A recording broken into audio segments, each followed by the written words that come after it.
Welcome to WNBA Fight Night. The face of the WNBA just got poked in the eye, shoved to the floor, body checked like a linebacker. And somehow, she got the technical foul. Ladies and gentlemen, what happened in Indianapolis wasn't just a game, it was a meltdown. And Indiana Fever head coach Stephanie White, she's not staying silent anymore. Keelan, for this first, I know you and JC go way back to the Big Ten. What was going on with the chip is there, and what explanation were you given for the tech that you got? I'll take the official questions.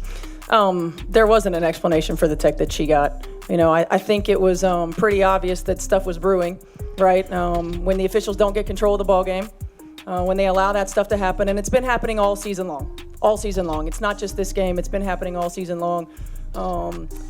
This is what happens, right? This is what happens. You've got competitive women who are the best in the world at what they do, right? And when you allow them to play physical and you allow these things to happen, they're going to compete.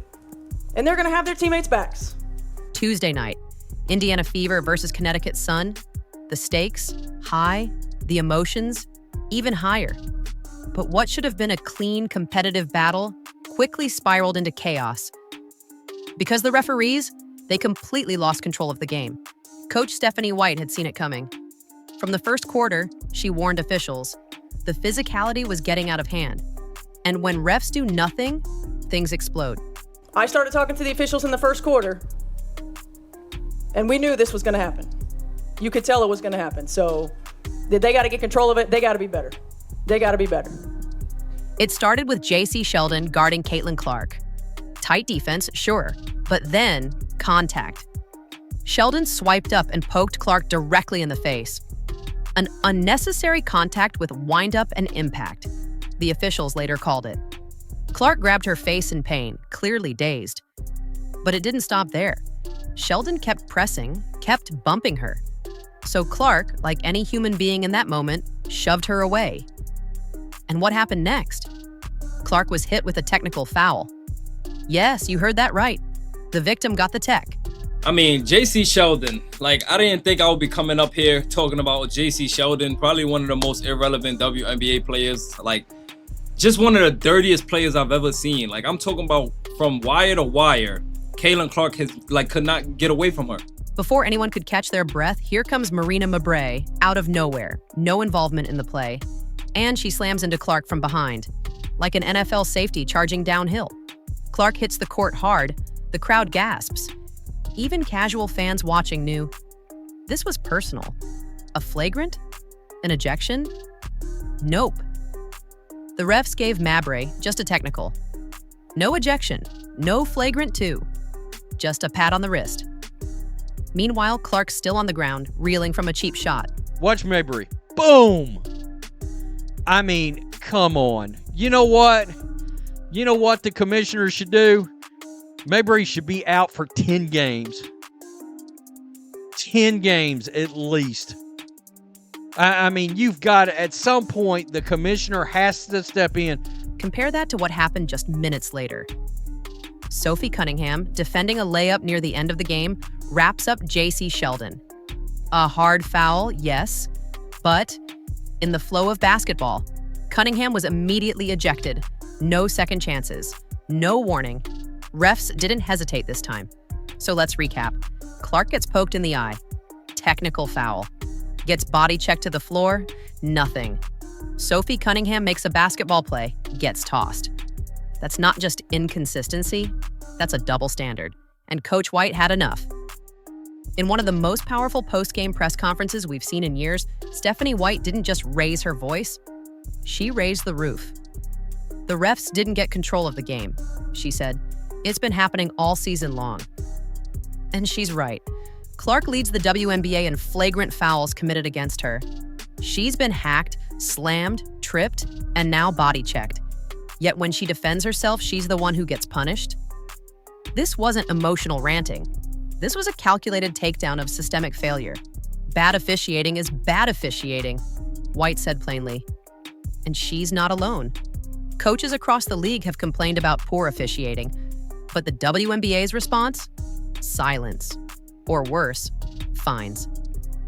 White had already been fined earlier in the season for criticizing refs. And yet here she was again, risking another fine. Why? Because somebody had to speak the truth. Let's be real for a second. This isn't just about rules and calls. This is about business. Caitlin Clark is the WNBA's biggest draw. She's selling out arenas, driving record viewership, and putting the league on the global stage. When your star player is repeatedly targeted and the league doesn't protect her, you're not just failing at basketball, you're failing at business. Fans see it. They booed Mabry every time she touched the ball. They know when the officials aren't doing their jobs, and they're not going to stay quiet forever. And eventually, Sophie Cunningham had enough. Oh yeah. Sophie Cunningham had enough. Folks, shout out to Sophie Cunningham. We wanted somebody like this that said, I'm tired of this. I'm trying to step up. It's time to step up. We're not going to get punked anymore. We're not going to get pushed around anymore. We're not going to get treated like a little sister anymore, like a little brother anymore. We are going to start being the ones that say, you know what? We're not going to start the fight, but we damn sure will finish the fight. Sophie Cunningham, JC Sheldon going up for a layup, puts her head down like a running back, exploding through the hole. Sophie Cunningham wraps her up, tosses her little to the ground, says, what's good? And then Lindsay Allen goes after her along with JC Sheldon and Sophie Cunningham. Look at Sophie Cunningham taking it 2-on-1. Sophie Cunningham going 2-on-1 underneath the basket. Sophie Cunningham, salute. Salute. Salute. Sophie Cunningham did her jail son. I can't let you get close, Vanderlei. I can't let you get close. Oh, I love to see it. I love to see it. Again, folks, there comes a time where you got to stand up for yourself. There comes a time when you get bullied and you get bullied and you get bullied and your mom's like, no, just walk away. Just leave it alone. Ignore it. They'll eventually let you. But the bullies don't let you go. The bullies don't leave you alone. The bullies just see that as more weakness, so they continue to bully. They continue to bully. They continue to bully. And then eventually, you need somebody or you need a moment where you're willing to step up and say, bump all this. It's go time. With the Fever leading by double digits, the game should have ended calmly. Instead, it turned into a full-on brawl. JC Sheldon went up for a layup. Sophie Cunningham bear-hugged her midair and pulled her down. It looked bad, but again, it was a hard foul with a message, you're not going to push us around anymore. Sheldon got up swinging. Lindsay Allen joined in. 3 players were ejected on the spot. And just like that, the game officially became a circus. Can you specifically detail what you mean by get control of the game, just to be in your words? Get control of the game is call the fouls that are actually happening on the floor. Right, and consistently call the fouls that are actually happening on the floor. Okay, not just if somebody swings and misses, right? Consistently call the fouls. Coach, do you think it's something pertaining to your team, or do you think it's a league-wide issue? Well, I've seen quite a few dust-ups in the league so far, so I think it's a league-wide issue.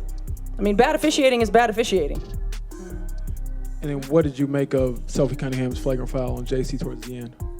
It was a flagrant foul. Do you think it's like defending Caitlin or defending the team, or how do you view just how it all? I view it as a flagrant foul. So, what are we left with? 2 incidents. 1, a targeted hit on the league's most important player. No ejections. 2, a defensive foul and reaction. 3 ejections.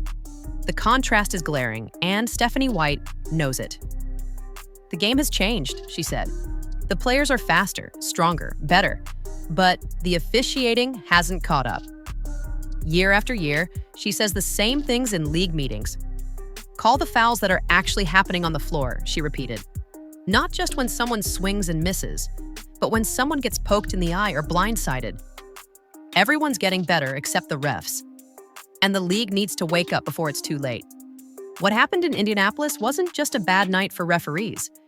It was a mirror showing the WNBA its biggest flaw. If you don't protect your stars, you risk losing the very audience you've worked so hard to build.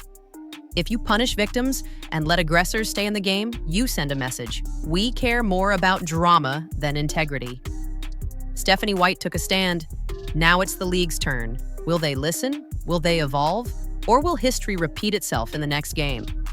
Either way, fans are watching, and we'll be here to break it down. Despicable. This league won't lift a damn finger and would rather enable this despicable behavior. It's a pandemic, epidemic. I hope Clark doesn't play. Fever should pack up, let the league fail.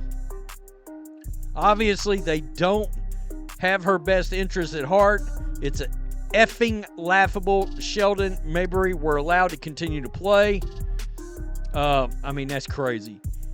You like to pump Caitlin for views, then let players tag team assault her. WNBA leadership needs to be investigated and replaced at NBA. I've noticed a lot more people are starting to tag the NBA. And when you make one of these posts, guys, you need to at the NBA in this stuff too. Because it's their league. It is. The NBA needs to cut your funding until it's done. If you're just as fired up about what happened, drop a comment below. Was Caitlin Clark targeted? Did the refs blow it? Should Stephanie White be fined or applauded? Don't forget to like, subscribe, and turn on the bell. Because this WNBA season, it's far from over.